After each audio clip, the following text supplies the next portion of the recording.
With gaming computers getting smaller, it's not such a big deal anymore to move your box into another room. That comfy couch and big screen in the lounge were designed for consuming entertainment. And sometimes you just want to relax and play games rather than sitting at a desk, while still having the power and versatility of your home PC. Today we're looking at two of the top high-end peripherals that allow you to comfortably enjoy PC gaming on the couch. I mean, you could always go off the classic. Personally, I think the 360 controller has been king for a long time now. But a big problem with this controller is you have to lift your finger away from the right stick to hit the face buttons. So if you're playing a first-person shooter, you can't jump and aim at the same time, which is a huge deficit. For a few years, Scuf was the big name to get around these problems for console gamers.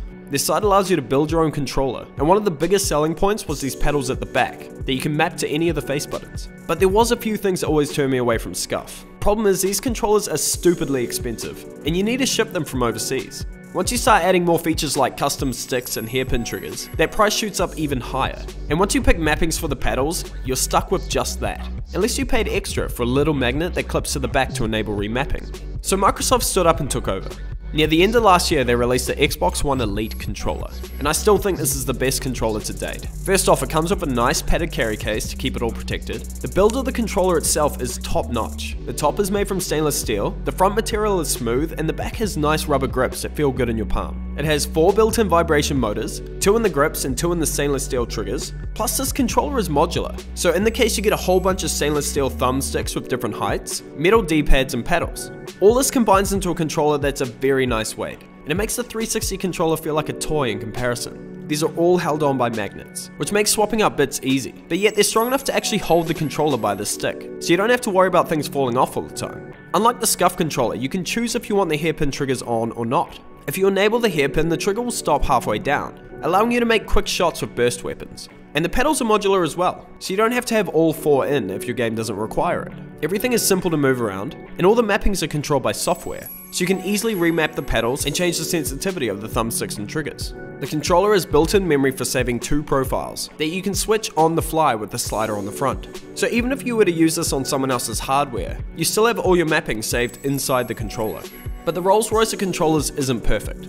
First of all, this thing is cheaper than a Scuf with all the same features, but it still carries a pretty hefty price tag. Plus it runs on AA batteries. Why make a premium controller and not include a battery pack? At least they include some AA's in the box. You can get a rechargeable battery pack, but you have to buy it separately, and you also have to buy the wireless adapter for the PC separately too. Another thing I found annoying was the medium height thumbsticks come with convex domes. It's nice to have the option, but why only one size? I like the medium height for aiming, but the convex domes are too slippery, and I wish I could have the same height but in concave, because the tall ones are just a bit too tall for me. All in all, I was very impressed with this controller, and once you get used to using the back paddles, you realize how restricting standard controllers really are. Being able to reload while you turn, and jump over and shoot enemies felt really fluid on the Xbox One controller. But controllers aren't for everyone, especially when it comes to playing competitive shooters. Nothing beats a keyboard and mouse, but getting the cables all the way across the room is a hassle, and the mouse just doesn't work the same on a couch cushion. That's where the Razer Turret comes in, and Razer really took the time to present this thing well. The inside of the box is made of foam, and it also extends to the base that the keyboard and mouse sit in. You get a vertical charging dock, an extender for the wireless adapter, and even the wall charger itself is Razer branded. Basically, you pick this thing up and out folds a mouse pad that you can use on your lap. The mouse is small and very light. The shape of it feels nice, but I do wish it was slightly bigger. I like how the inside has a space to hold the wireless adapter, and there's actually magnets that hold the mouse to the mouse pad. It's nothing too strong, the mouse can still fall off, but Razer got a really nice balance between smooth movement and grip when you need it. The hinges for the mouse pad are also smooth and snap into place, and it doesn't flop around, which is one of the things I was expecting. Overall, I was impressed with the Turret. You can choose between Bluetooth or 2.4 GHz connection. The keys are low profile, but still have a nice amount of travel, and the mouse is okay.